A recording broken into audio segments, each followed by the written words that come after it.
30번은 을이 갑을 상대로 한 근저당권 설정 등기 말소 승소 판결이 확정된 후 해당 부동산의 담보권 실행을 위한 경매 절차를 통해서 제3자에게 매각이 된 경우 확정 판결에 기초한 갑의 설정 등기 말소 등기 절차 의무가 이행 불능이 됐다.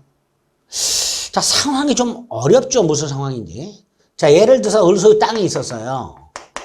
여기에 근저당권자 갑이 있었어요. 그런데 을이 갑에게 돈을 갚았어요. 그럼 근저당권 말소해야 될 거 아니에요. 근데 말소를 안 하고 있어요. 갑이. 그래서 을이 갑을 상대로 말소 소송을 제기했어요. 그래서 을이 승소했어요. 그럼 얘는 말소 의무가 있잖아요. 근데 말소를 하지 않고 있는 상태에서 이게 경매가 되어버렸어요. 이게 경매가 됐으니까 갑의 근저당권도 소멸을 했을 거 아니에요. 다만 갑이 말소하지는 않았잖아요. 다시 말해서 갑의 말소 의무가 불능이 된 거예요. 을의, 보세요. 을이 갑을 상대로 말소 소송을 제기해서 승소를 했어요. 그럼 갑은 말소를 해야 될 의무가 있잖아요. 그런데 갑이 말소를 하기 전에 경매가 돼버렸단 말이에요. 그래서 이게 제3자에게 넘어가 버렸어요.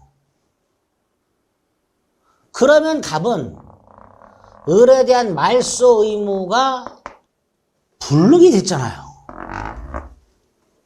그죠? 을에 대한 말소 의무가 불능이 된 상태에서 그 다음에 문제가 되는 게 갑이 경매 절차에서 이 근저당권이 등기가 되어 있었으니까 배당을 받았단 말이에요. 부당한 거죠. 그렇잖아요. 그러니까 원래 이게 말소가 되었더라면 갑은 배당을 받을 수가 없었을 것이고 갑이 배당을 받았을 금액을 을이 받았을 거 아니에요.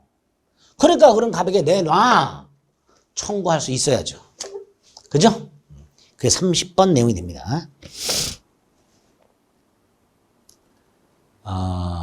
조금 어려운데요. 다시 한번. 갑은 말소할 의무가 있어요. 을에 대해서. 근데 말소하지 않고 이 사이 경매가 돼버렸어요. 그리고 갑이 배당을 받아버렸어요.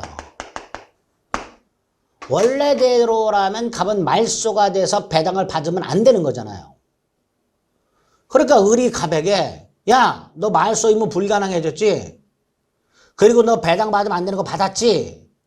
그거 대신 내놔. 이렇게 되는 거죠. 대상 청구이죠.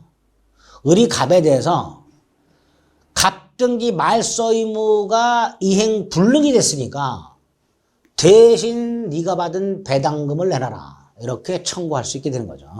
그게 30번이 됩니다. 조금 어렵습니다. 이런 상황이다. 그래서 판례 중에 이렇게 어떤 상황인지를 알아야만 그 내용이 뭔지를 파악할 수 있는 그런 판례도 이렇게 나오게 됩니다. 참조, 저당권의 채권 소멸 후 말소 등기 전이라고 돼 있죠. 자, 이거는요. 예를 들어서 갑소유 땅에 저당권자 을이 있었고 을은 갑에 대해서 채권을 갖고 있었을 거 아니에요.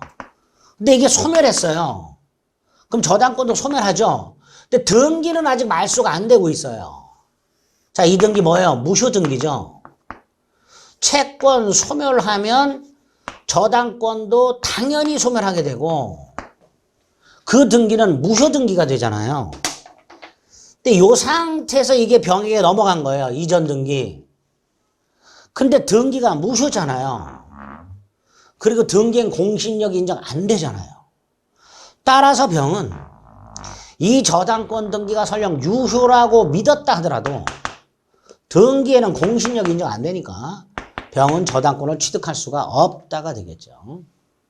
채권이 소멸하는 순간 저당권 등기는 무효 등기가 되기 때문에 그리고 등기엔 공신력 인정되지 않기 때문에 병은 저당권을 취득할 수가 없게 됩니다. 이것도 잘 나오는 판례 중에 하나입니다.